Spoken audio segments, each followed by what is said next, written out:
Thank you for downloading the Solomon Staircase podcast.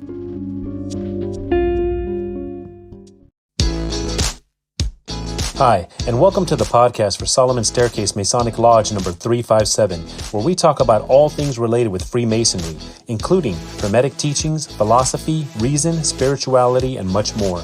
We're located in Buena Park, Southern California.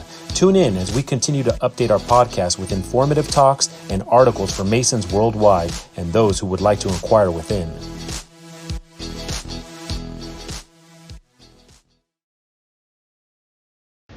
The Second Family, Fathers to Masonic Youth by Laura Bennis. An old pickup winds its way through the sleeping streets of Orange County. It is 2 a.m., tackle boxes and fishing poles rattle in the truck bed. H. Frank Gillespie is at the wheel. Another brother, often Mark F. Patton, the master of Golden Trowel Norwalk Lodge number 273, is beside him. 3 young members of DeMolay, Job's Daughters, or Rainbow for Girls nap in the back seat. Other vehicles follow, packed with adult advisors and more Masonic youth. They are headed to a mountain lake where they'll set up camp, or the ocean where they'll board a boat. They'll cast their lines by 6 a.m. For many of the kids, it'll be their first time fishing. This is one of the traditions Gillespie has passed on to countless Masonic youth during his years as an adult advisor locally and as a Grand Lodge youth representative for California. As the early morning wake-up might suggest, he is tireless. During his 8 years of Grand Lodge service, traveling to all the state's chapters, Bethels, and assemblies, he wasn't home but one night a week. Today, he helps lead youth support at Golden Trowel Norwalk Lodge. The kids call him Papa. It's so important for these kids to have the lodge involved, to know that somebody's there, he says. I will always be with them as long as I can. Our lodge is a family and we stick with our kids. Investing in the future. In 1996, psychologist Michael Gurian introduced the idea that 3 families are needed to raise a child to be a happy, successful adult. First, the nuclear family. Second, an extended family of adult mentors. Third, the surrounding community. For the Excelsior chapter of DeMolay, the Buena Park Assembly of Rainbow Girls, and the Norwalk Bethel of Job's Daughters, the second family is Golden Trowel Norwalk Lodge. The brothers make time for simple togetherness, from Gillespie's fishing trips to family game nights to bringing a busload of youth to Dodger Stadium for Masons Night. They provide financial support so the youth can attend leadership conferences and meet fundraising goals. The youth serve and occasionally cook at stated meeting dinners, providing a chance for brothers to catch up with them. Youth play key roles in lodge installations and special events. When lodge officers visit youth meetings, they'll often pair off with the youth to shadow their ritual movements. At one favorite event, DeMolay kick off the evening with an opening march, followed by the lodge officers who take up places next to them. Each brother places his officer's jewel on the young man beside him. Together, these efforts build trust and give steady examples of Masonic values and practice. The youth come to understand that they have a network of adults who they can look up to as role models and who are looking out for them. As Gillespie says, kids need guidance. Having all these people around them teaches them what to do and how to act as they grow up. The lodge also supports the youth's academic success through a grade incentive program. Masterminded and led by David Swanston III, each semester the local Masonic youth, from middle school through 2 years of college or trade school, turn in report cards to the lodge. They're rewarded with a monetary gift based on their grades, with substantial increases for higher marks. When Swanston presents the incentive awards, what he hopes they'll take away is this: we see you, you're important, you're going to do great things, and we want to help. Growing together. But not only the kids get a second family. At the June stated meeting for Golden Trowel Norwalk Lodge, the Job's Daughters read a poem titled My Father Was a Mason, dedicated to all the brothers in honor of Father's Day. Every year, the lodge families receive postcards, visits, and phone calls from youth who have grown, moved away, and started their own families. We all walk around like peacocks for our kids, Gillespie says. We've seen every avenue of their lives. We have seen our children grow. The following article is from the July-August 2018 California Freemason magazine, and the theme for the magazine that month was Fatherhood and Freemasonry. So this is the main article, written by Laura Bennis and Thomas G. Pfiffer, for the men who pass on the fraternity story and those who carry it forward. Fatherhood and Freemasonry. This story begins in the 1930s in Laramie, Wyoming, one of those big sky western towns that belong in a John Wayne movie. Delmer and Edna Kettlehut raised their daughter here. Delmer Kettlehut was a Mason, and he and the family were involved in just about every fraternal order they could join. He ran an electrical shop where he saw a steady stream of busted motors, alternators, starters, and other parts of automobiles that had limped into town and then quit working. Whether or not he knew the stranded travelers, and whether or not they had the money, Kettlehut would see to it they got back on the road safely. Baskets of corn and produce often found their way to the Kettlehut's doorstep from farmers repaying his kindness. Then the Kettlehut's daughter Karen met and married a young man named Billy Mills. Mills admired his father-in-law's ways and the fraternity that seemed to play such a big part in the Kettlehut family. Delmer was of the belief that a man's handshake is more important than any piece of paper, because his reputation is something to be valued. That's how he talked, Mills said. Billy and Karen Mills moved to Colorado and started a family. Mills became a father, and then, following his father-in-law's example, he became a Mason. The men who lead the way. Fathers are, in a sense, where every story begins. They are the prologue. Every life starts with one. For that matter, so do ideas, fields of study, and countries. See Galileo, the father of our modern science; Chaucer, the father of English literature; Washington, Franklin, and the other founding fathers of America. But the ideal father is more than a beginning. He is an active force in our growth, from infancy to old age. From Greek mythology to classic literature to the Bible, the father archetype at his best represents wisdom, discipline, and unconditional love. Like Atticus Finch in To Kill a Mockingbird, he doles out lessons in tolerance and compassion with a gentle dose of porch swing philosophy. This isn't limited to biological fathers. Studies show that children with involved father figures are also less likely to get in trouble with the law, tend to do better in school, and are more likely to hold a job. Father figures can be older friends, teachers, coaches, professional mentors, spiritual advisors, anyone who takes a sincere interest and is willing to share his time. In other words, whether actual, surrogate, or symbolic, fathers play a powerful role in our development. They're vital in Freemasonry too. In many ways, the whole fraternity lives and dies on father figures. The apprentice-master relationship hinges upon it, just as a son looks to his father to help him navigate the path to manhood.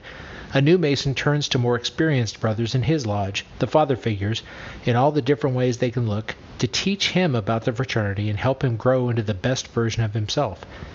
When someday he finds that he can do the same for someone else, it's a sign they've all succeeded. Every summer, Billy and Karen Mills packed up the kids and headed back to Wyoming to visit the grandparents.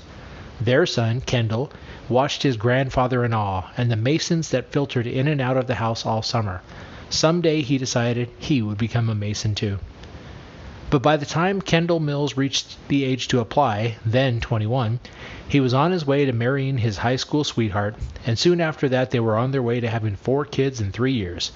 A daughter, then triplets. Even the doctor was stunned. Billy Mills hadn't been active in the fraternity since his Colorado lodge either. Work had moved the family from state to state until they settled in San Jose, California, and he hadn't yet affiliated with the local lodge. For both father and son, the tide might have swept Masonry out of reach for a while.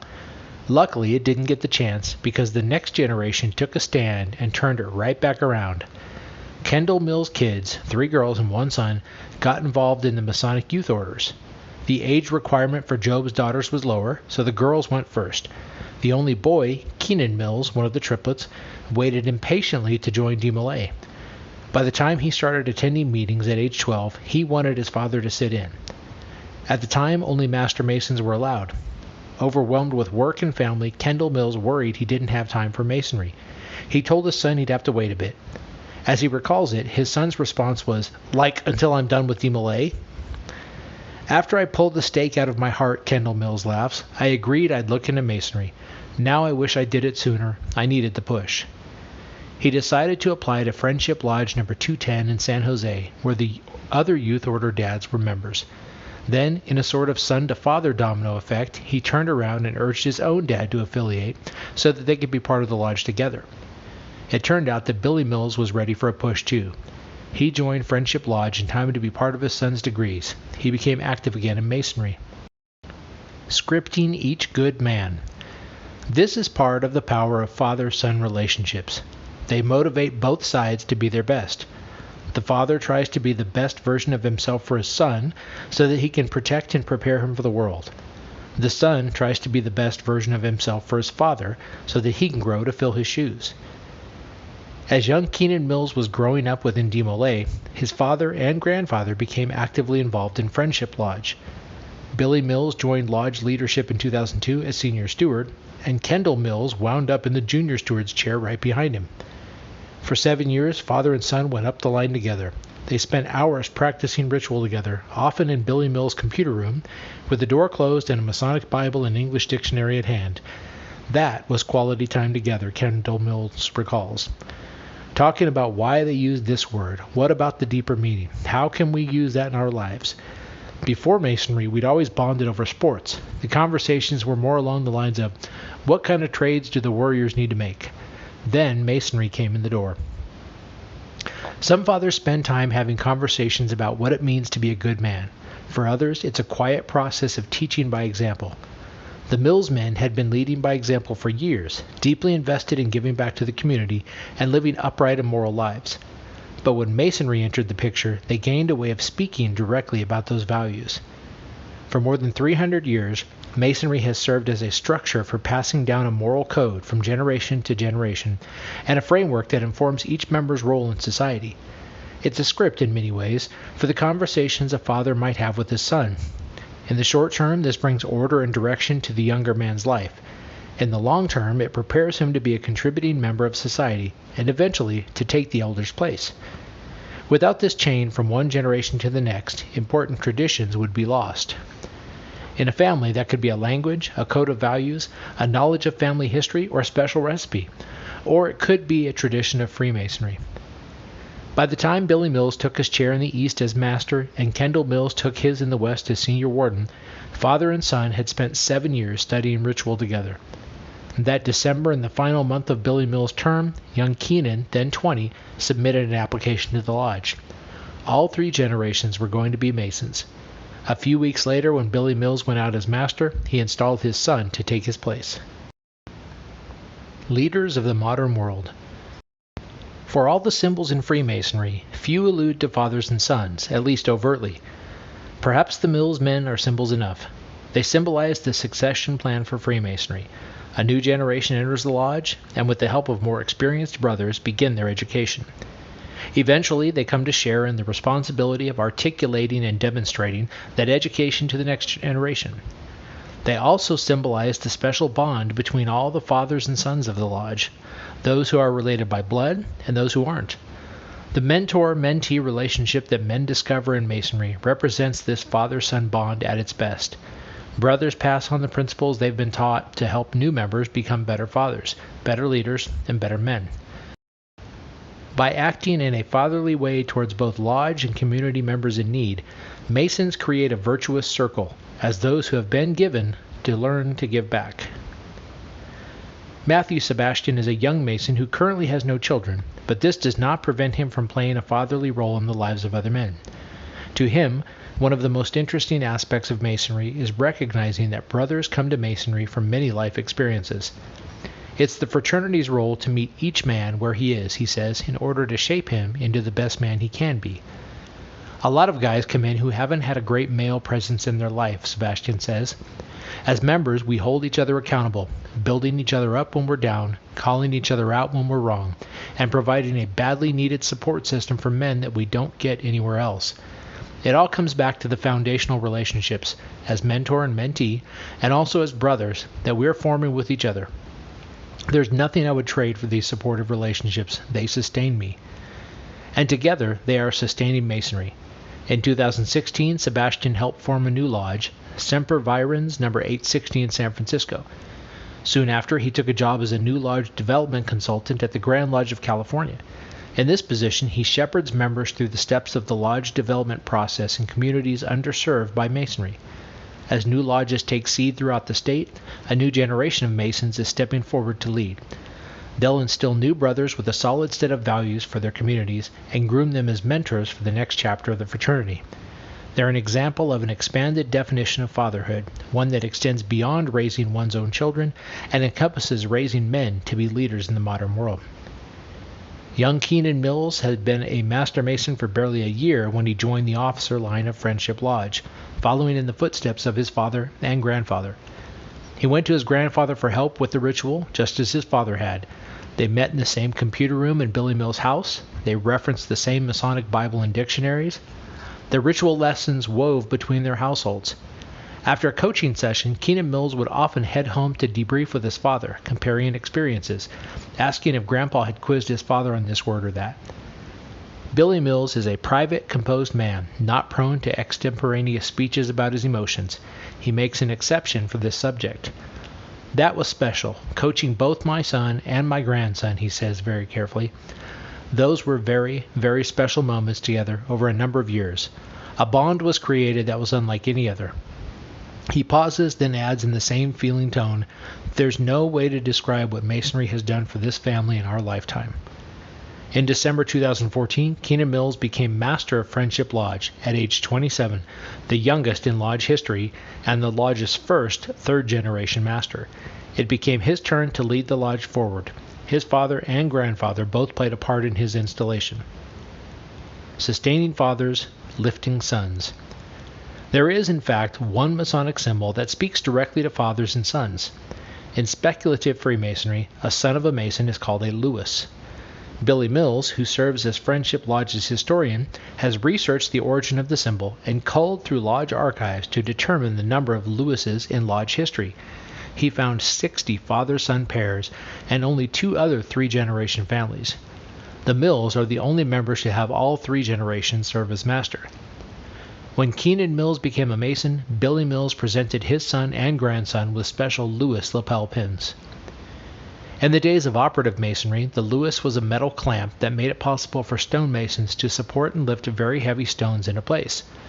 As a symbol, it denotes strength and the duty of a Mason's son to bear the heavy burden in the heat of the day and help his aged parents in time of need.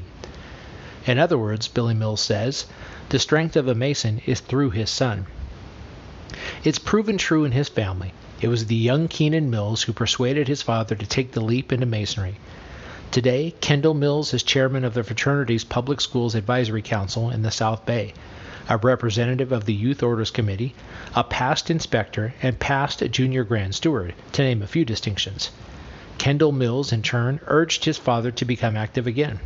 Now Billy Mills is a constant presence at activities. When his son's Public Schools Advisory Council meets students for the Investment in Success Scholarship, he is one of the interviewers. On weekend mornings, when the Lodge serves breakfast at the local homeless shelter, all 3 generations of Mills men are on the egg line.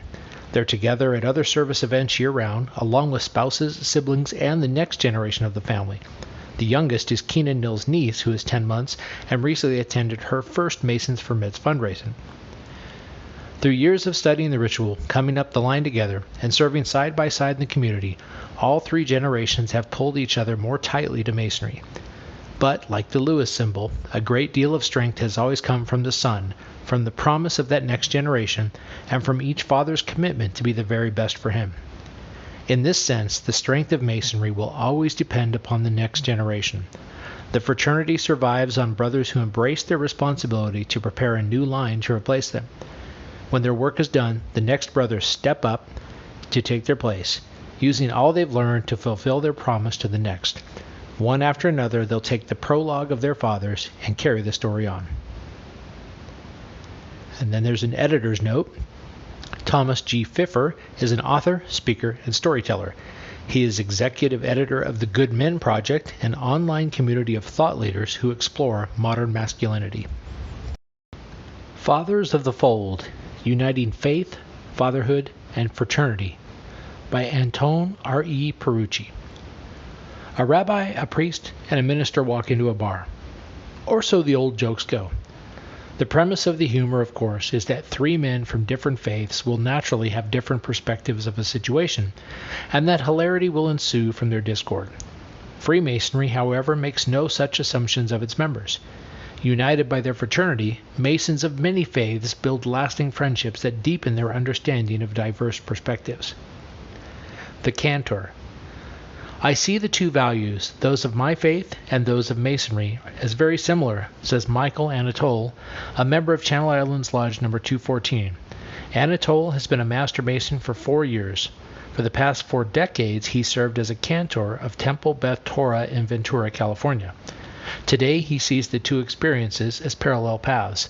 It's all about being better and doing better, he says. Anatole is far from alone in this discovery.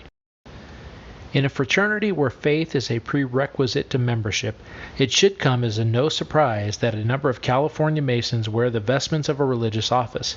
Faith leaders in particular find common ground in many of the fraternity's values, including uprightness, love, and philanthropy. At the intersection of faith and Freemasonry, one shared value in particular repeatedly rises to the surface: the virtues of fatherhood. Perhaps without realizing it, Anatole was in search of male role models. He found one in past Grand Master Russell E. Charvonia, president of his synagogue and his law partner.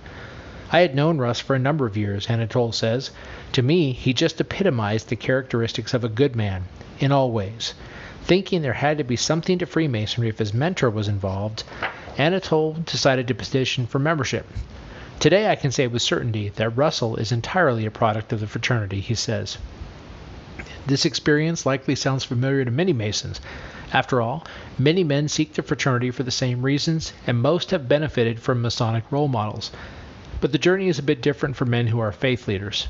In addition to their own moral responsibility, they are responsible for the spiritual well-being of those in their faith communities. The priest. Later this year, the bishop will install Steve DeMuth, also known as Father Steve, in his new position as the 18th rector of the Holy Trinity Episcopal Church in Covina, California. DeMuth is a Master Mason at Destiny Lodge No. 856, which meets on the campus of the Masonic home at Covina. He's also an Episcopal priest and a non-denominational chaplain for the Covina Masonic home and his lodge. It was the virtues of Freemasonry and desire for male mentorship that first attracted DeMuth to the fraternity. I had my dad, but a lot of the male relatives in my family died young, he says. There was a part of me that yearned for more companionship, that life experience, and guidance. Today, he knows where to turn for inspiration when the going gets tough. I have numerous brothers whom I look to in Masonry who teach me what it means to be a better person, he says. I strive to live up to the examples I've seen and experienced. The minister. Ernest Ernie Reyes has found similar strength in his Masonic experience. When I first joined, Reyes says, I was amazed at these wonderful guys, the good work they were doing, and how they lived the Masonic value of brotherly love. More than 15 years later, when he was ordained a minister in the United Church of Christ, he felt confident in his role as shepherd to his flock, in part because of his time in the fraternity. Today, he needs that confidence more than ever.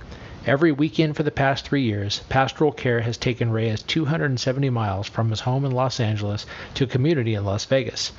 It's difficult to be away from his family every weekend, but he focuses on emulating his Masonic mentors. I do this not just for the community in Las Vegas and for God, but to be a role model to my children, he says. It's part of living the values of Freemasonry that have been nurtured in me over the years by my brothers. We give of ourselves to serve others. Creators of harmony. When spiritual obligations and Freemasonry intersect, religious leaders aren't the only ones to walk away better men. In his role as lodge chaplain, DeMuth often finds himself proffering the same sort of advice and care that he ordinarily does in his day job at the church. As an example, when DeMuth learned that an elder member who hadn't spoken to his brother in decades desperately wanted to reconnect with his family, he took it upon himself to facilitate their reunion. It was a beautiful and deeply rewarding experience, he says. Reyes had similar experiences when he served as his lodge's chaplain. Being deeply involved in his brother's lives on social and spiritual levels offered great meaning. Whether it was the death of a loved one or the birth of a grandchild, it was an honor to be there to offer counseling to my brothers when they needed it, he says. In the end, the benefits that faith leaders receive from their Masonic role models are given back to the fraternity in equal measures. The relationship between the two forms of giving and sharing wisdom is symbiotic. And why shouldn't it be? After all, in their shared exhortation to do good work in the world, religions of all sorts and Masonry sing the same tune. For Masons cum faith leaders, the tune is an especially sweet one. To me, Freemasonry and my role as a priest work well together, Demuth says, echoing Anatole's sentiment. In some wonderful metascale contexture, there's a harmony to all aspects of my life.